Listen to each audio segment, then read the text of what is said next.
건강이 하나님의 함께 하심으로 인하여서 또 섭리하심으로 인하여 건강할 수 있기를 간절히 소망합니다.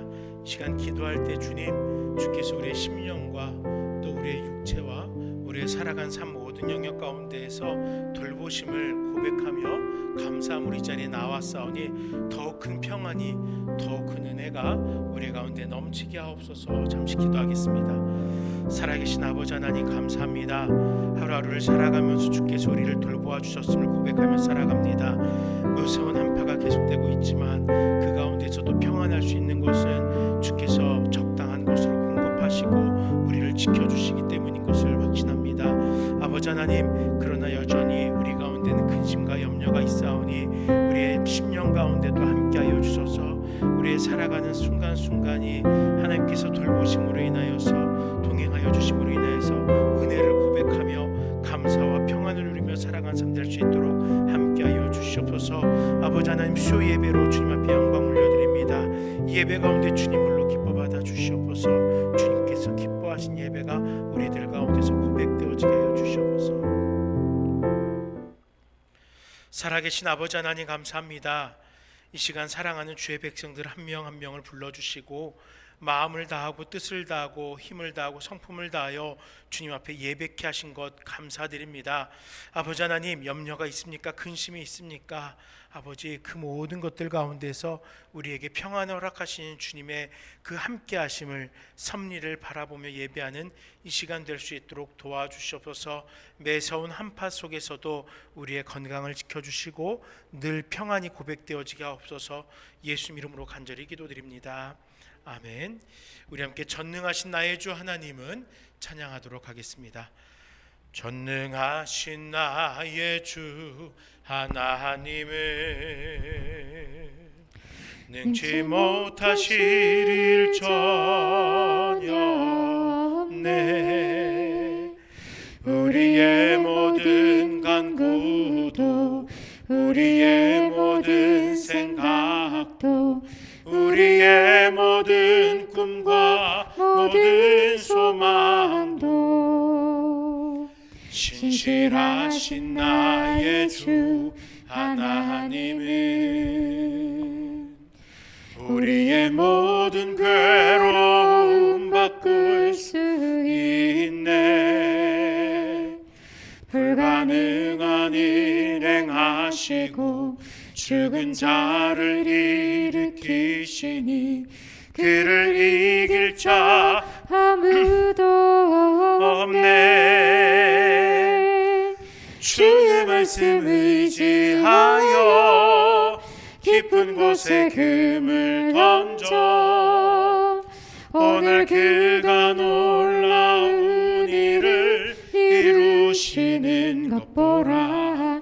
주의 말씀 의지하여 믿음으로 금을 던져 믿는 자에게 능치 못함 없네. 주의 말씀 의지하여 주의 말씀 의지하여 깊은 곳에 금을 던져 오늘 그가 놀라운 일을 이루시는 것 보라.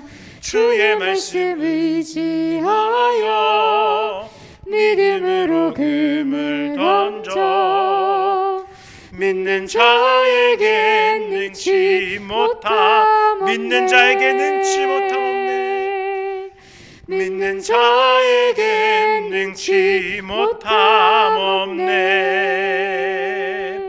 무화과 나뭇잎이 마르고 포도 열매가 없으며 감람나무 열매 기치고 논밭에 식물이 없어도 우리의 양떼가 없으며 외양간 송아지 없어도 난 여호와로 즐거워하리.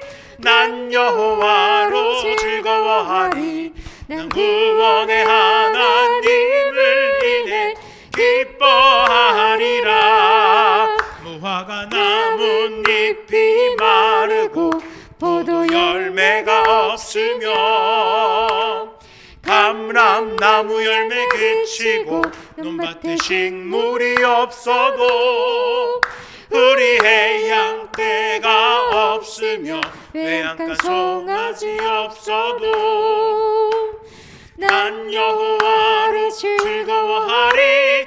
난 여호와로 즐거워하리. 난 구원의 하나님을 인해 기뻐하리라. 난 여호와로 즐거워하리. 난 여호와로 즐거워하리. 난 구원의 하나님을 인해 기뻐하리라. 찬양하세 찬양하세 왕께 소리 높여 찬양 드리세. 찬양하세 찬양하세 왕께 소리 높여 찬양 드리세. 찬양받기에 합당하신 주님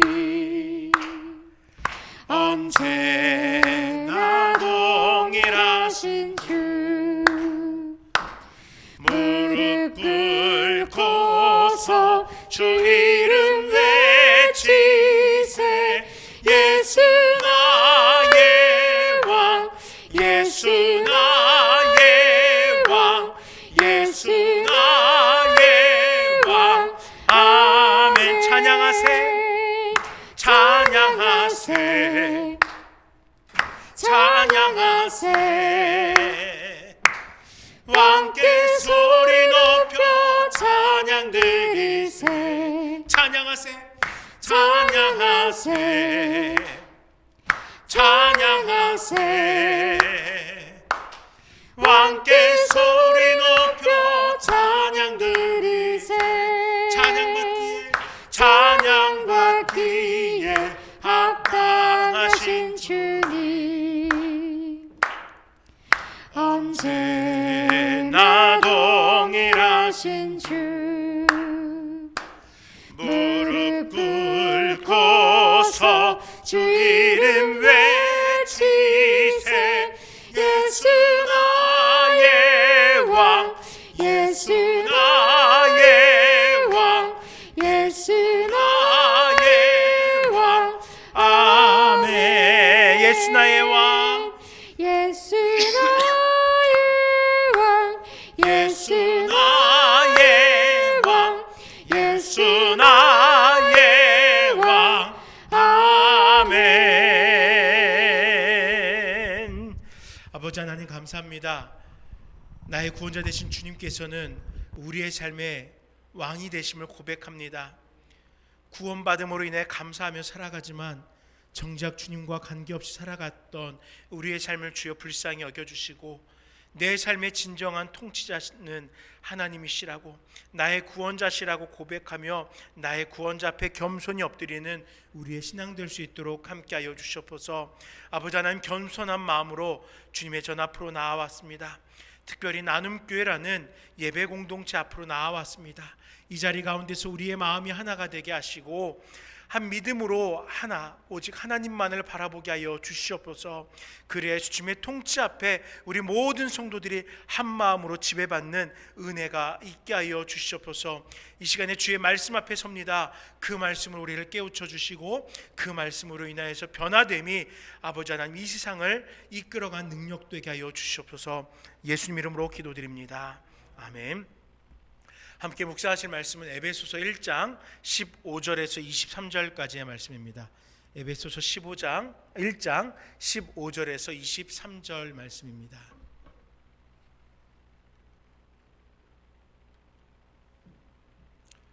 신약성경 311쪽쯤에 위치합니다. 우리 한 절씩 교독하겠습니다. 이로 말미암아 주 예수 안에서 너희 믿음과 모든 성도를 향한 사랑을 나도 듣고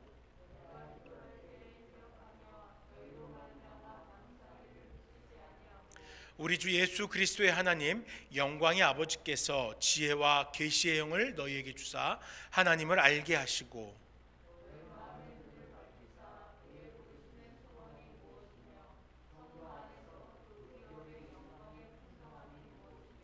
그의 힘의 위력으로 역사하심을 따라 믿는 우리에게 베푸신 능력의 지극히 크심이 어떠한 것을 너희로 알게 하시기를 구하노라.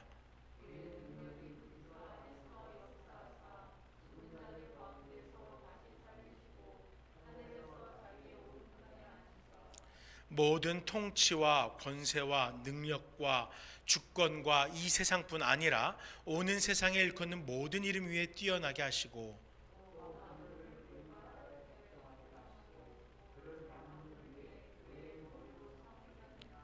교회는 그의 몸이니 만물 안에서 만물을 충만하게 하신 이의 충만함이니라. 아멘. 오늘 이 본문 함께 읽은 이 말씀을 가지고 교회가 되어가는 소망이라는 제목으로 말씀을 나누려고 합니다. 에베소서를 시작하면서 바울 사도가 예정에 관해서 말씀을 하고 있는 것을 우리가 지난 시간에 살펴보았습니다. 죄로 인하여 죽었던 자가 이미 예정하시고 계획하신 구원을 성취하신 성부와 성자와 성령 하나님의 구속으로 인해서 새로운 생명을 누리게 되었습니다. 하나님의 아들이라 일컬어지게 되었습니다.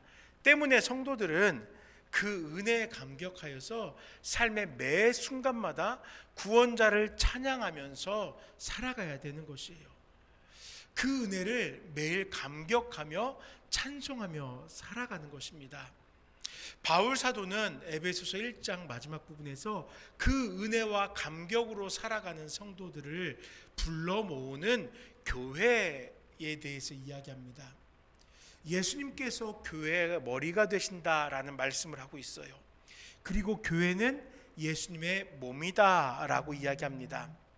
이것을 바울 사도가 이야기하는 것은 에베소에 있는 성도들, 곧 신실한 사람들의 행하는 사랑에 관한 것을 들었기 때문이에요. 교회가 어떤 것인지에 대해서 좋은 교보제가 필요했어요. 그런데 지금 에베소의 성도들이 이렇게 살아간다는 거예요. 그러니까 그렇지, 이 에베소의 좋은 모습을 가지고 성도들에게 이야기해 줘야 되겠다라고 말하는 것이에요. 종종 저도 우리 성도님들의 삶을 가지고 예화로 이야기를 합니다. 기억을 하고 있어요. 우리 성도님이 이렇게 믿음의 좋은 본이 되고 있구나 라는 것을 마음에 품고 있다가 그 주제가 될 때 한 번씩 예화로 이야기를 합니다. 그 예화로 우리 성도님들의 삶을 이야기하는 것은 왜냐면요, 다른 사람이 아니라 나 역시도 살아갈 수 있는 나나 그 성도님입니다. 비슷한 현장에서 살아가고 있는 성도이기 때문이에요. 그분은 아주 거룩하고 뭔가 특별한 곳에 살아가는 분이고, 나는 너무나도 찢어지고 힘든 어려움 속에 살아가는 것이 아니라 그 성도나 나나 비슷한 모습 가운데 살아가고 있기 때문에 그 성도가 이렇게 거룩함을 실천하기 위해 노력합니다 라는 것을 들으면서 그래? 그러면 나도 한번 그렇게 살아갈 수 있겠는데 라는 도전이 될 것이기에 그래서 예화로 사용하는 거거든요.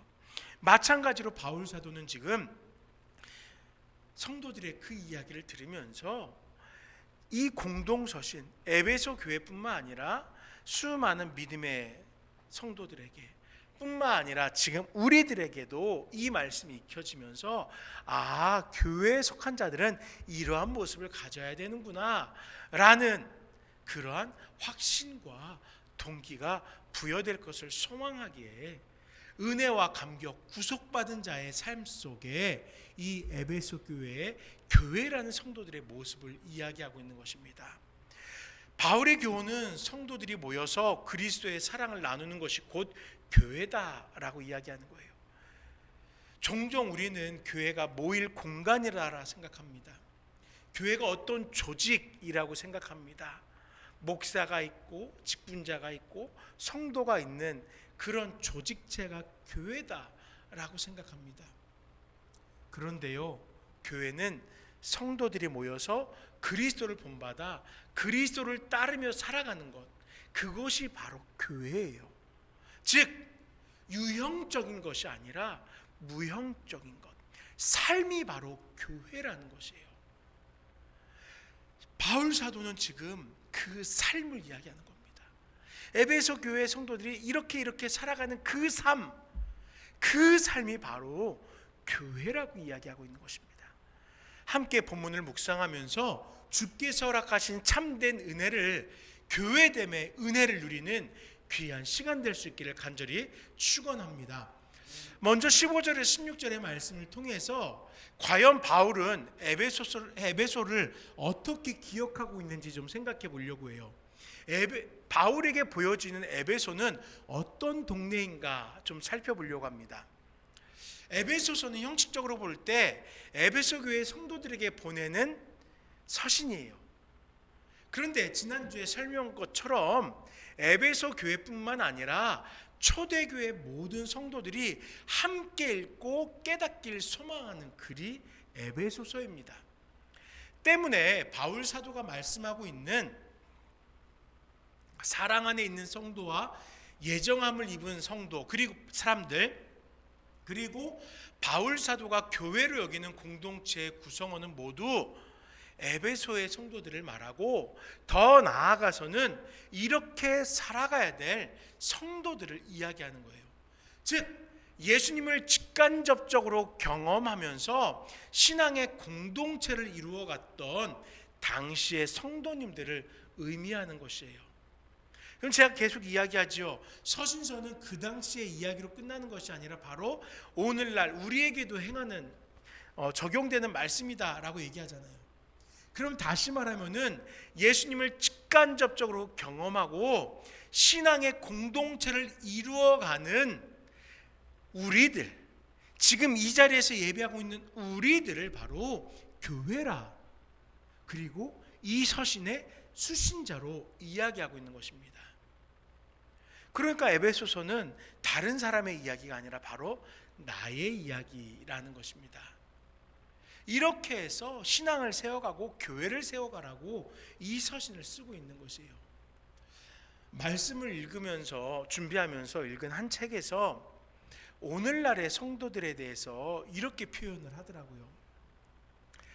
자기 심령이 어떠함은 무관하게 육신이 교회에 등록되어 있고, 그래서 일요일이면 예배당이란 건물에 출근하는 사람들을 쉽게 성도라 하는 시대라고 이야기하더라고요.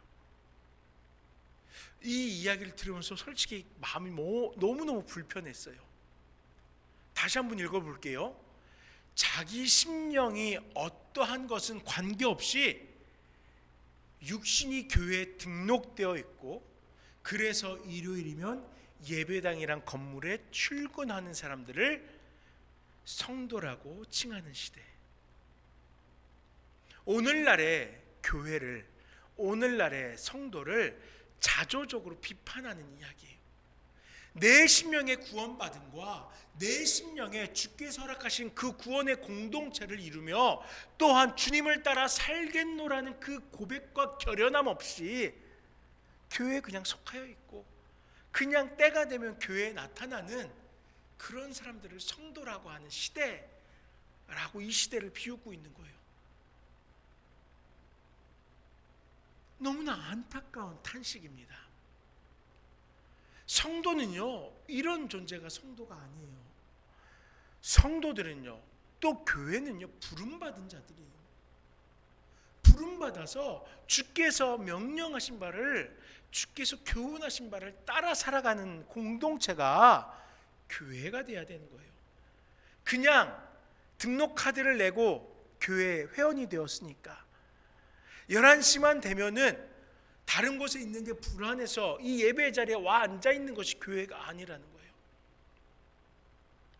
그래서 바울은요, 그러한 자들이 교회 아닙니다라고 이야기하고 싶은 거예요. 그러면은 어떤 자들이 교회입니까? 라고 질문하는 것에 이렇게 답합니다. 에베소의 성도들을 기억하고 감사하며 기도하는 거예요. 15절에 이렇게 말하지요. 이로 말미암아 주 예수 안에서 너희 믿음과 모든 성도를 향한 사랑을 나도 들었다. 내가 기도할 때 내가 들은 그 이야기를 기억하며 너희로 말미암아 감사하며 기도한다 라고 바울은 말하는 거예요. 그들의 공동체, 그들의 교회가 믿음과 사랑을 행하고 있기에 이것이 바울 사도에게서는 감사의 제목이 된다는 거예요. 덧붙여서 얘기하면은 그들의 믿음의 대상이 구원자이신 예수님이었다는 것이에요. 종교인으로서 교회에 속한 것이 아닙니다. 바르게 알고 있고요, 바르게 믿고 있다는 것이에요. 그뿐만이 아닙니다. 성도들이 나눈 사랑은 믿음의 결과물이 되었던 거예요. 믿음의 주요 온전케 하시는 예수를 바라봄으로써 그가 행하신 삶을 따라 살아가고 있다는 것입니다. 우리들이 살아가는 그 삶에 예수님의 향기가 드러나고 있다는 거예요. 예수님의 흔적이 보여지고 있다는 거예요. 그것을 지금 믿음의 결과물로 바울은 이야기하고 있는 것입니다. 갈라디아서 5장 6절 말씀에 그리스도 예수 안에서는 할례나 무할례나 효력이 없으되 사랑으로서 역사하는 믿음뿐이니라 라고 말씀하듯이 믿음의 결과로 사랑을 드러내는 거예요. 믿음의 결과로 내 삶의 변화가 나타나는 거예요. 믿음의 결과로 성도의 성화를 살아가게 되는 것입니다. 그리스도 예수 안에 있다라는 그 믿음의 결과물을 지금 보여주고 있는 거예요. 모든 사랑을 향한 사랑으로서, 성도를 향한 사랑으로서 그 결과물로서 보여주고 있다는 것입니다. 바울은 바로 이 같은 믿음과 사랑을 통해서 에베소의 성도들을, 또한 오늘날 나눔교회 성도들의 신앙을 마주하고 있는 거예요. 그리고 기도합니다. 에베소의 교회가, 또 나눔교회가 교회다워지기를 간구하는 것입니다. 이미 바른 열매들이 보여지고 있지만 더욱 교회답기를 소망하는 것이에요. 믿음의 결과물로 성도들을 향해 사랑으로 살아가는 그 모습이 보여지고 있지만 그것으로 끝나는 것이 아니라 더욱 큰 열매를 맺기를 바라는 거예요. 더욱 교회다워지기를 소망하는 것입니다. 사랑하는 우리 모든 성도 여러분, 우리 교회가 됩시다. 바울 사도가 기억하면서 감사로 기억하는, 기도하는 나눔교회가 되자고요. 우리의 삶이, 우리가 교회란 이 공동체 안에서 서로를 사랑하며 살아가는 그 삶이 바울의 기억 속에서 감사의 제목이 될 수 있는 거예요. 우리 모두 각자의 삶에서 감사의 제목이 되는 거예요. 우리 그렇게 우리의 신앙이, 우리의 믿음이, 그 믿음의 결과물들이 우리에게 감사의 제목되는 사랑한 나눔교회 성도님들 되시길 간절히 축원드립니다. 17절에서 19절의 말씀을 보니까 바울은 이제 두 번째로 하나님을 바르게 알기를 원해요. 지금 에베소의 성도들이 어떻게 살아가고 있는지를 알잖아요. 그래서 그게 감사하다고 했잖아요. 그런데요, 거기에 덧붙여서 그 감사에 더욱 큰 감사의 제목이 얹혀질 수 있도록 성도들에게 권면하는 거예요. 여러분, 교회라는 단어 우리 종종 살펴보지만 에클레시아라는 단어의 뜻은 부름받은 자라는 거예요. 부름받은 자. 즉 하나님께서 이 세상을 살아가는 성도들을 구원하셨어요. 세상 속에서 불러내셨어요. 죽음 가운데서 불러내셨어요. 십자가 앞으로 불러내셨어요. 보혈로 불러내셨어요. 교회로 불러내셨어요. 이들이 바로 교회인 거예요. 그런데 놀라운 것은 이 부르심에 소망이 있다는 것입니다. 부르신 선한 목적이 있다는 거예요. 그냥 맹목적으로 너 나와가 아니에요. 선한 목적을 가지고 불러내셨대요. 종종 그런 꿈 꿀 때가 있어요. 아직도 군대 훈련소에 있던 꿈을 꿀 때가 있어요. 군 생활 자체는 나쁘지 않았어요. 저는 즐거웠어요. 그런데 훈련소에 있을 때는 힘들거든요. 훈련소에서 무작위로 병력들을 착취해 갈 때가 있어요. 무작정 앉아 있으라고 합니다. 무릎 앉아라고 해서 땡볕에 앉아 있게 해요. 그러다 갑자기 조교가 앞으로 쭉 지나가면서 너 일어나 이럽니다. 그러면서 앞으로 나와. 그리고 다른 조교를 따라가라고 합니다. 이건 100% 일하러 가는 거예요. 100% 고생하러 가는 거예요. 불러내는데 고생이라는 목적이 있어서 불러냈어요. 그래서 가끔 꿈꿔요. 그 고생했던 일들이 가끔 꿈속에 나타나요. 그런데 여러분, 하나님의 부르심은 그런 것과는 완전히 차원이 다릅니다. 하나님의 부르심은요, 부름으로써 그들 한 명 한 명의 삶이 기업되게 하기 위함이라는 거예요. 부름받아서 하나님의 뜻을 이루어가면서 그 삶이 기업을 이루어 하나님의 영광을 드러내게 하는 것이 목적이라는 것입니다. 믿음을 살아가는 이들을 향하여서 베푸신 지극히 크신 하나님의 능력을 알고 그 능력을 인하여 매일매일 성장의 기업을 이루어갈 때 그 삶이 곧 내 삶에도 영화이지만 하나님에게도 영광되게 한다는 것이에요. 쉽게 말하면 그리스도를 따르는 삶, 교회로 살아간 삶에서 누리게 될 유익을 바울은 성도들에게 말하면서 이렇게 좀 살아갑시다 라고 이야기하는 거예요. 선한 목적, 영광을 드러내는 기업의 풍성함을, 그리고 이미 허락되어 있는 하나님의 힘의 무한한 능력을 바르게 알기를 원하는 것이에요. 그렇다면 부르신 선한 목적은 무엇일까요? 하나님께서 우리를 부르신 선한 목적이 무엇이냐고요? 그거 알아야죠. 성도가 되는 것입니다. 그리스도를 본받아 거룩함을 행하며 성도라는 부름에 합당한 삶을 살아가도록 불러주신 거예요. 높은 직책에 부름받은 사람들은요, 그에 합당한 예우를 받잖아요. 대기업들을 보면은 이제 기업인들, 직장 생활을 하는 사람들은 임원에, 승진에 올라가는 것이 꿈이잖아요. 상무가 되면은 그 개인에게 차가 제공된다고 하더라고요. 또 그에 해당되는 여러 업무를 보조하는 여러 수단들이 제공된대요. 사무실이 주어진대요. 유능한 인력들이 그 사람을 도와서 더 유능하게 일을 할 수 있도록 한대요. 예우를 받는 거예요. 이와 같아요. 성도를 부르셨잖아요. 그러면 그 성도가 성도로 살아갈 수 있도록 하나님이 예비하신 혜택이 있어요. 부르신 것에 합당하도록 성령이 우리의 모든 삶을 동행합니다. 성령의 충만을 누리게 될 때 우리의 삶은 성도라는 거룩한 부르심에 합당하게 살아갈 수 있는 것이에요. 그렇게 살아가라고 우리를 불러주신 것입니다. 성도로 살아갈 것을 원하시기 때문에 하나님은 우리를 불러주신 거예요. 또한 기업의 영광의 풍성함을 알게 하십니다. 지금 어떻게 살아갈 것인가를 깨우치기 위해서 목적을 제공하셨던 하나님은 이제 소망을 가지게 해요.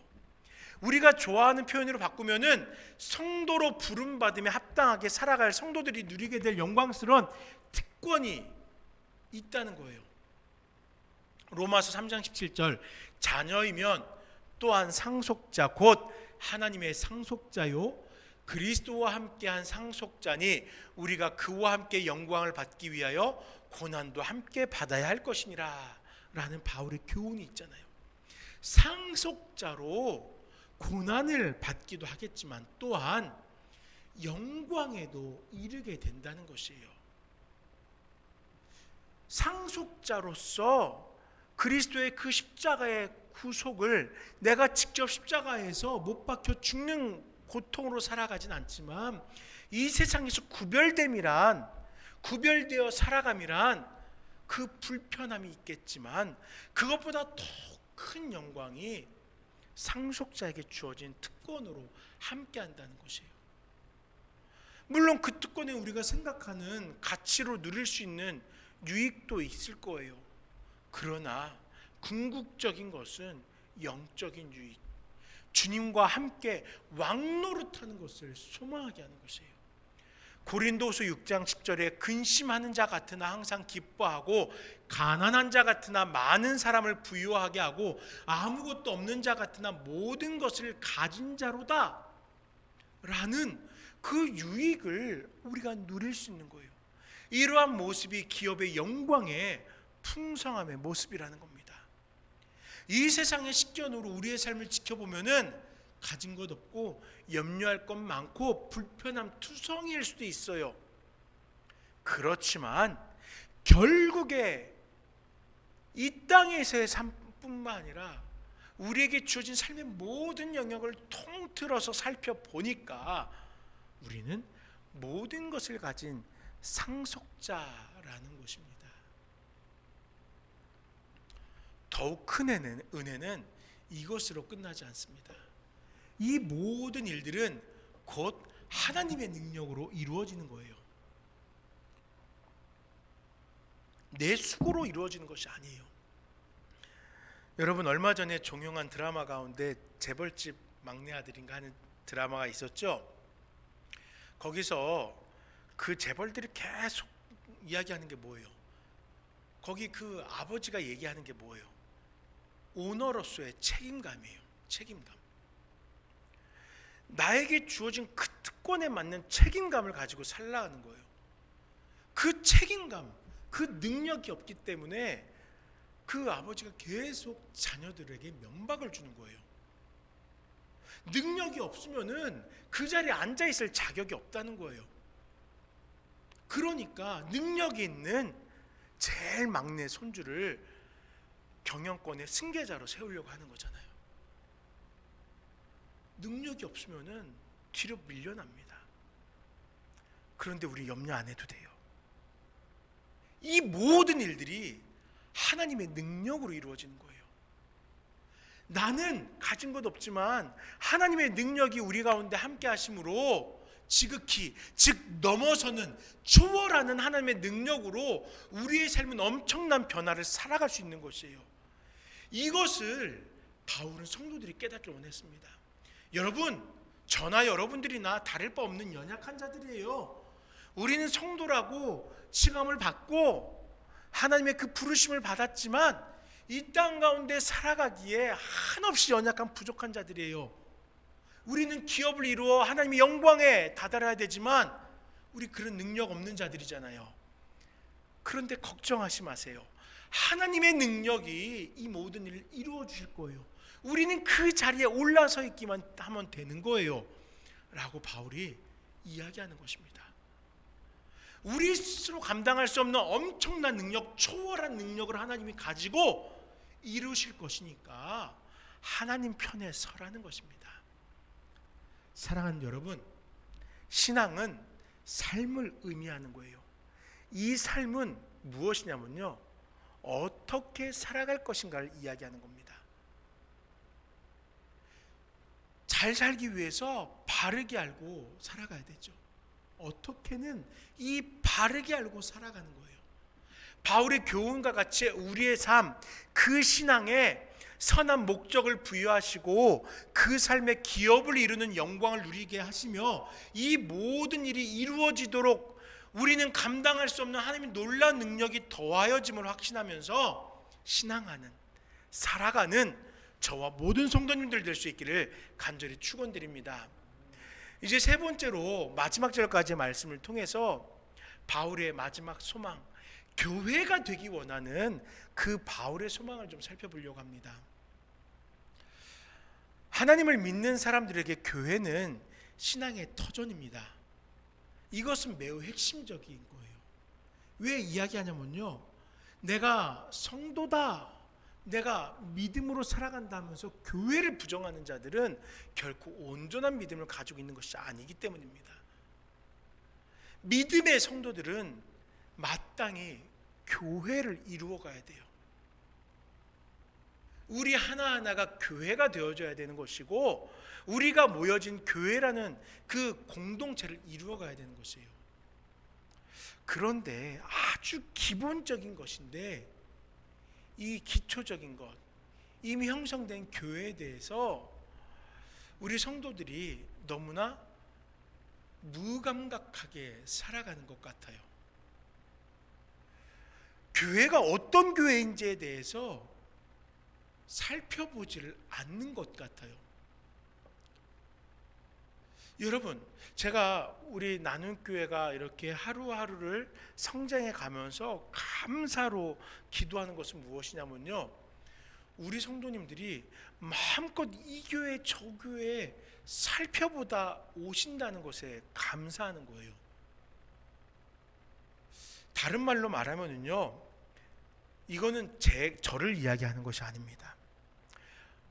처음에는 저와 몇몇의 가족들이 함께 시작을 했지만, 우리 이현각 집사님과 김영식 집사님 또 홍기숙 집사님이 함께 예배 공동체에 속하게 되셨고, 함께 예배하며 우리가 고민하고 기도한 것이 무엇이겠어요?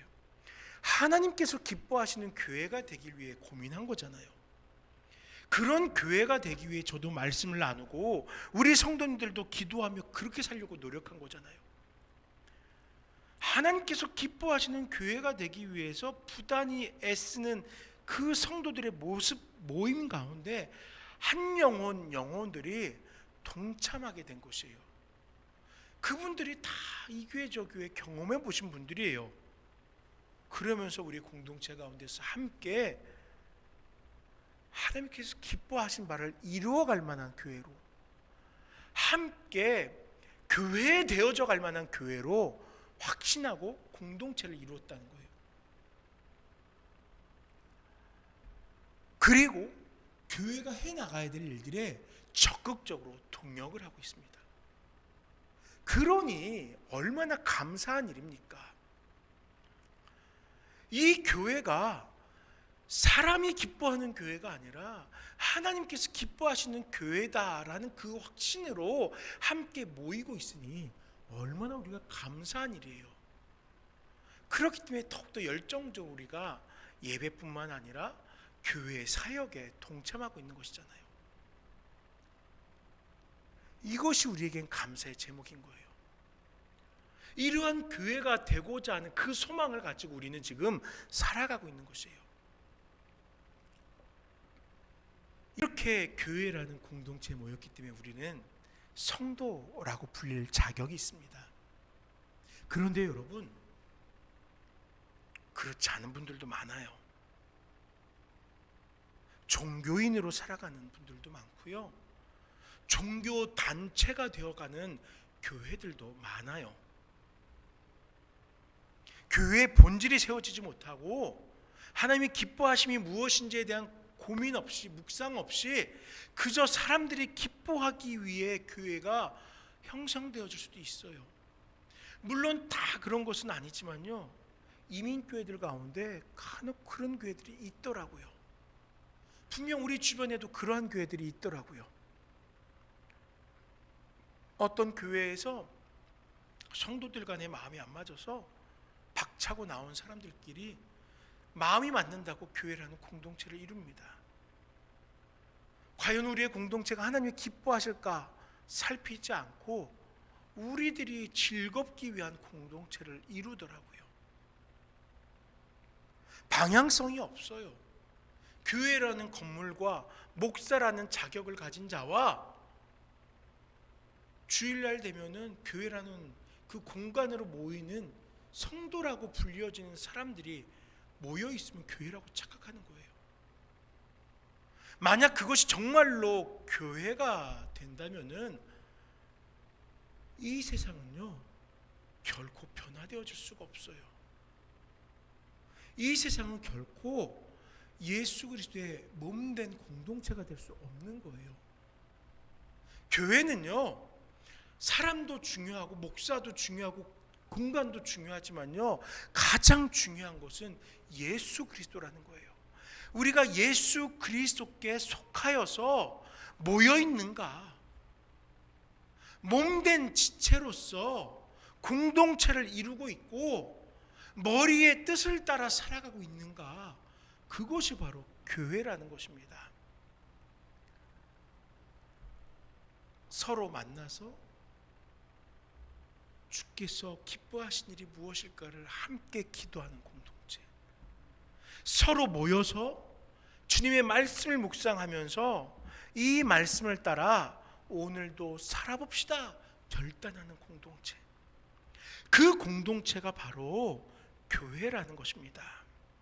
그래서 만물을 그의 발 아래에 복종하게 하셨다라는 말씀을 통해서 우리의 신앙이라는 모습은 나의 자아가 가득한 모습이 아니라, 내가 옳다고 여기는 것이 아니라 주님의 뜻에 무조건적으로 순종하는 것이 바로 신앙이다 라는 것을 22절 말씀 우리들에게 교훈하는 것입니다.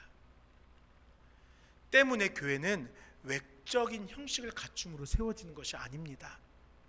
교회는 성도라는 호칭에 합당한 자들, 즉 하나님께서 예정하셔서 은혜를 통하여 예수 그리스도의 구원이라는 새로운 삶을 누리게 된 그 성도들, 매일매일 성령의 도움을 받아서 새로운 삶을 살아가고자 부단히 노력하는 그 성도들, 그리스도의 뜻이 무엇인지를 바르게 알고 그 뜻을 따라 살아가려고, 내 삶 속에 이루어 살아가려고 하는 그 성도들, 그들이 모여서 그리스도가 인류를 사랑하신 것을 따라서 서로 사랑하며 살아가는 사람들이 모인 공동체가 바로 교회라는 것이에요.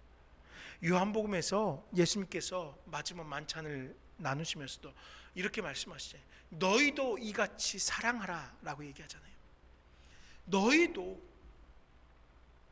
주를 바라보면서 제자라고 느껴지는 자들은 모두가 이같이 살아가라, 사랑하며 살아가라 라는 것이잖아요. 그 모습을 따라 살아가라 라고 이야기하는 거잖아요. 그것이 바로 우리의 신앙입니다. 유재석 라인, 강호동 라인, 이경규 라인, 텔레비전에서 그런 말이 종종 나오죠. 요즘에 보니까 또 전현무 라인이라는 것들도 생겼대요. 이 라인 앞에 붙어있는 네 사람이 어떤 사람들입니까? 방송가에서 꽤 영향력을 끼치는 진행자들이에요. 그들과 가까이 지내고 그에게 인정받으면은 방송에서 나름 잘 나가게 되는 거예요. 그러니까 그 사람 눈에 들려고 그 사람의 그 진행 스타일에 따라갑니다. 방송에서뿐만 아니에요. 공부를 하는 사람들도 그렇습니다. 나는 어떤 교수님께 배웠습니다. 나는 어떤 교수님 지도로 박사학위를 했습니다. 라고 이야기합니다. 저도 종종 이제 신학을 이야기하는 자리에 가게 되면은 저는 김상구 교수님에게 배웠습니다. 라고 이야기합니다. 제 지도 교수님이신데요. 예배학자예요. 아주 우리나라에서 인정받는 아주 이름 있는 예배학자예요. 그러니까요, 저는 그 교수님에게 지도받는다는 게 저에게는 자랑거리가 되기도 합니다. 그래서 그런 자리에 가면은 저는 김상구 교수님에게 지도받았어요 라면서 나름 어깨에 힘을 줍니다. 그분에게 영향을 받았다는 거예요. 내가 그분으로 인해서 무엇인가를 더 많이 알고 더 바르게 예배에 대해서 깨우치게 되었다라는 것을 이야기하는 것입니다. 그리고 또 이런 일들을 또 얘기할 때 또 제가 제 나름의 또 이렇게 저에 대한 수식어로 붙이는 것 중에 저는 충현교회 출신입니다 라는 말이에요. 안타깝게도 지금은 충현교회가 여러 가지 교회 내용으로 인해서 예전과 같은 영향력을 드러내고 있지는 못하지만 제가 자라났던 때만 해도 우리나라에서 가장 큰 교회였어요. 물론 사람 수로야 여의도 순복음교회 컸지만 신학적으로 또는 신앙적으로 또 이 나라와 교계에 끼치는 영향력으로 가장 큰 교회는 바로 충현교회였습니다. 김창희 원로 목사님과 또 제가 배웠던 이종윤 목사님, 신성종 목사님들, 그런 분들을 통해서 교회는 상당히 큰 영향력을 끼치며 서 있었습니다.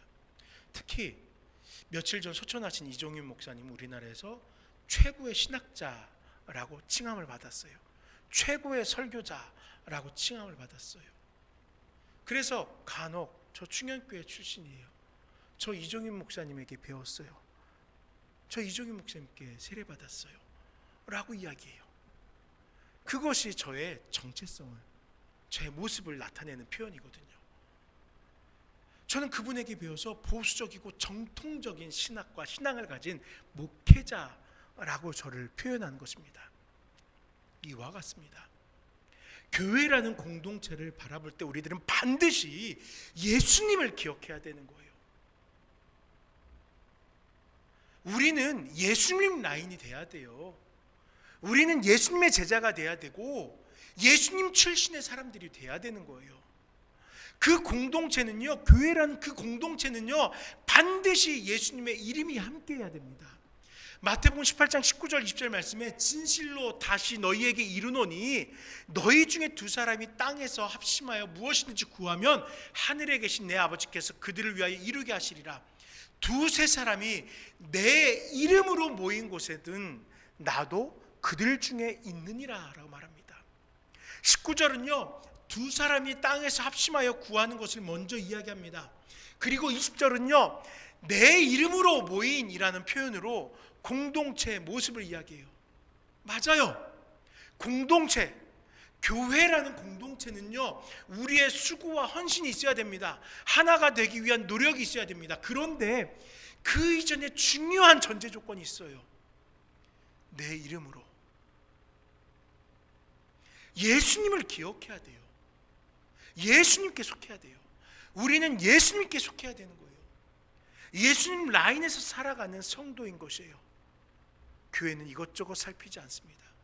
오직 예수님 사이드, 예수님 편에 속하는 것이에요. 예수님이 우리의 삶의 정체성이 되는 것입니다. 그래서 성도들을 무엇이라고 이야기합니까? 크리스찬이라고 얘기하는 거예요. 그리스도를 바라보는 자들이라고 얘기하는 게 그래서 성도라고 이야기하는 거예요. 사랑하는 우리 나눔교회 성도님들, 이같이 예수님께 속한 자라는 정체성을 가진 자들과 예수님이 함께 하심을 기억합시다. 교회라는 공동체의 머리로서 친히 함께 하시잖아요. 그리고 그 안에 속한 자들, 교회가 되고자 공동체를 이루고자 하는 이들과 주님의 뜻을 따라 살려고 하는 그들과 성도라고 칭함받기를 소망하는 그들과 주님이 함께 하시면서 우리들이 성도다워질 수 있도록, 성화되어질 수 있도록 성령을 우리에게 덧붙여 주시는 것입니다.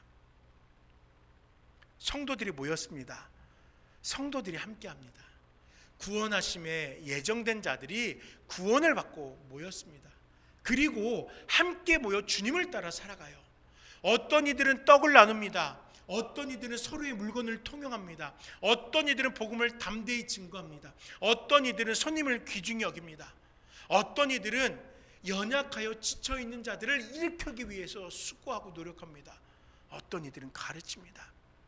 각자에게 주어진 달란트를 선용하면서 공동체 안에서 예수님을 따라 살아갑니다. 왜 그래요? 왜 그렇게 살아가는 것입니까? 우리들은 성도이고 성도의 삶을 돕기 위해 함께 하시는 성령의 도우심이 바로 지금 이 자리 가운데 함께 하기 때문입니다. 함께 하는 것, 함께 하며 그 안에 살아가는 것. 누구와 함께 한다고요? 예수님. 이것이 바로 교회입니다. 교회는 이같이 그리스도를 바르게 알고 그리스도를 닮아갈 소망한 성도들이 함께 모여서 그리스도의 삶을 살아내는 것이 교회예요. 주의 이름 안에서 살아가는 것이 교회입니다. 여러분, 우리 함께 교회가 되는 소망을 가집시다. 교회가 되어가는 소망을 가지자고요. 종교단체로 격화되지 말고요, 종교인으로 우리 스스로를 비하시키지 말고요, 교회의 본질을 따라서 주 앞에 나아가는, 예수님 편에 서서 예수님과 함께 살아가는 교회가 되는 우리 모두가 되길 원합니다. 우리 함께 23절의 말씀을 읽겠습니다. 교회는 그의 몸이니 만물 안에서 만물을 충만하게 하시니에. 아멘. 우리 공동체 안에 그리스도의 충만함이 드러날 수 있길 간절히 소망합니다. 이제 말씀을 좀 정리해 보겠습니다. 사랑하는 성도 여러분, 우리는 교회입니다. 나눔교회 아니요, 교회예요. 나눔교회 되기 전에 우리는 교회예요. 구원받은 우리 한 사람 한 사람 모두가 교회입니다. 또한 우리는 모여서 교회를 이루어갑니다. 또 각 교회가 되는 성도들은 이 땅에 모여서 공동체를 이루고 지역교회를 이루면서 신앙을 함께 살아가는 거예요. 나눔교회가 우선이 아니라 우리 하나하나가 교회 되는 것이 우선이에요. 그리고 우리 교회들이, 여기에 이대욱이라는 교회가, 여기에 김영숙이라는 교회가, 여기에 영수라는 교회가 모여서 나눔교회가 되고요, 그 교회의 사명을 감당하는 것입니다. 그럴 때 사랑하는 우리 모든 성도님들, 우리 함께 진정한 교회 되길 소망합시다. 바르게 믿음을 살아내고 그리스도의 사랑을 더욱 힘있게 증거하며 우리에게 주어진 선한 목적을 살며 그로 인하여 누리게 될 영광을 기대하고, 더 나아가 하나님의 능력으로 최후의 승리를 이루어가는 교회가 되는 저와 우리 모두가 될 수 있기를 간절히 축원합니다. 잠시 기도할 때, 아버지 하나님, 내 심령 안에 교회가 되어가는 소망이 있습니다. 우리로 하여금 진정한 교회를 이루게 하시고 진정으로 주님의 몸된 자들로서 주께 속하여 살아간 자들 되게 하옵소서. 잠시 기도하도록 하겠습니다. 자비로우신 아버지 하나님, 감사합니다. 이 시간을 통하여 우리 입술이 교회 되기를 소망하게 하시니 감사합니다. 아버지 하나님, 우리 이 땅 가운데 살아가지만 이 땅 가운데서 교회로 변화되어지기를 원합니다. 성도로 살아가며 우리 하나하나가 주님의 몸된 자가 되기를 원합니다. 또 우리 하나하나가 함께 모여 교회를 이루어가게 하시고, 교회가 모여서 나눔교회라는 이 지역 가운데서 신앙을 함께 이루어가는 공동체 될 수 있도록 축복하여 주시옵소서. 아버지 하나님, 우리가 교회 되길 소망합니다. 교회가 되어가는 그 소망을 결코 저버리지 않게 하여 주시옵소서. 자비로우신 아버지 하나님, 이 시간에도 함께하여 주시니 감사합니다. 아버지 하나님, 바울의 기억 속에는 성도들은 믿음 안에 서고 사랑을 나누며 살아가는 공동체가 바로 교회라는 공동체였습니다. 바울은 그것이 감사하여서 그들을 축복하며 그들의 구원받음과 또한 그들이 점차 성장하고 성장하여서 하나님의 영광을 드러낼 그럴 놀라운 교회가 될 것을 확신하며 주님의 몸된 지체가 될 것을 구하였습니다. 우리들도 그와 같이 되게 하여 주시옵소서. 초대교회와 같이 직접적으로 바라보지 못하였을지라도 지금도 우리 가운데 역사하신 성령의 적극적인 은혜로 인하여서 살아계신 주님을 고백하고 주님과 더불어 살아가는 믿음의 공동체 되게 하시옵소서. 예수 이름으로 간절히 기도드립니다. 아멘. 우리 함께 하나님의 은혜 찬양 드리도록 하겠습니다. 나를 지으신 이가 하나님, 나를 부르신 이가 하나님, 나를 보내신 이도 하나님, 나의 나 된 것은 다 하나님 은혜라. 나의 달려갈 길 다 가도록, 나의 마지막 호흡 다하도록, 나로 그 십자가 품게 하시니, 나의 나 된 것은 다 하나님 은혜라.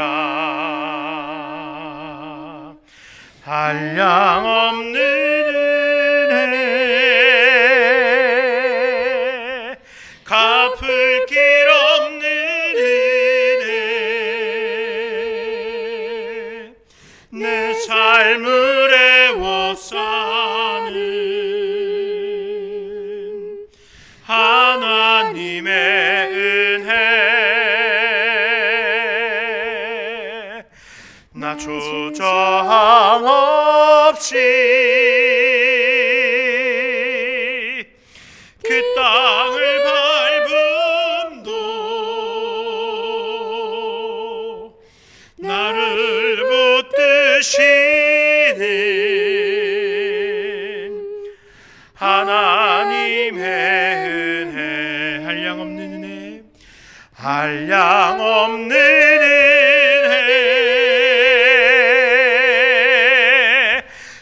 갚을 길 없는 은혜 내 삶을 애워싸는 하나님의 은혜 나 조저함 없이 그 땅을 밟음도 나를 붙드시는 하나님의 은혜. 주님 감사합니다. 이 시간 사랑하는 주의 백성들을 주님 전에 나오게 하시고 교회가 되기 위해서 주님의 말씀에 귀 기울이게 하시니 감사합니다. 아버지 하나님, 이 말씀을 묵상하며 우리 성도님들을 그 10년 가운데 진정한 교회가 되어지는 꿈을 꾸게 하여 주시옵소서. 예수 그리스도가 내 삶을 다스리신 통치자이시며 주권자이시고 또 교회의 머리 되심을 기억하며 나는 그에 속한 자로서 함께 교회를 이루어가는 자 되기를 간절히 소망하는 모두가 되게 하여 주시옵소서. 바라기는 우리뿐만 아니라 나는 교회에 속한 모든 성도님들이 주님과의 관계에서